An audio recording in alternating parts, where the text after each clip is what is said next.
what's up mga karons? Vlog for today mga karons. Babiyahe po tayo papuntang Ahoy, Iloilo. So, kasama ko nga pala si G-Boy, kapatid ko.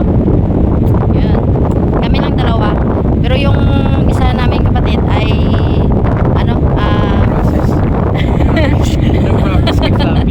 Hello, what's up mga karons? Bago po tayo magsimula ay pa-subscribe po at saka pa-click na din yung notification bell para updated po kayo sa aking mga panibagong mga video. At saka siyempre, pa-follow na din po sa aking Facebook page. So ayun mga karons, magsimula na po tayo. Let's go! Ano pa siya, may ginagawa pa siya kasi nagano pa siya kay Flappy kasi si Flappy ngayon ay magpapaksin kaya inuna niya muna. Pero mamaya na siya susunod na lang siya sa amin daw pagkatapos ng yun mga karons, susunod na lang sa amin si Bingbong. Kami na lang muna, dalawa ni G-Boy punta doon. So ayan, si G-Boy excited na yan punta doon kasi matagal na siya hindi nakapunta doon kaya sinama ko siya. Hello, excited? Yes.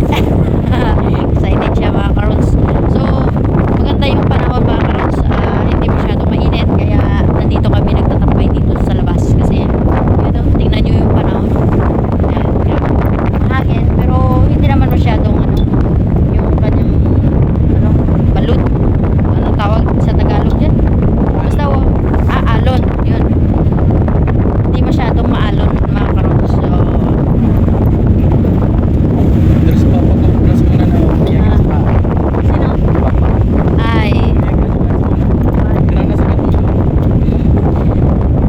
makarating kami dun sa Dumanggas Port ay nang siguro mga anong oras na yun, mga 10:30 siguro, mga 10:30. So update ko na lang kayo mamaya mga karons.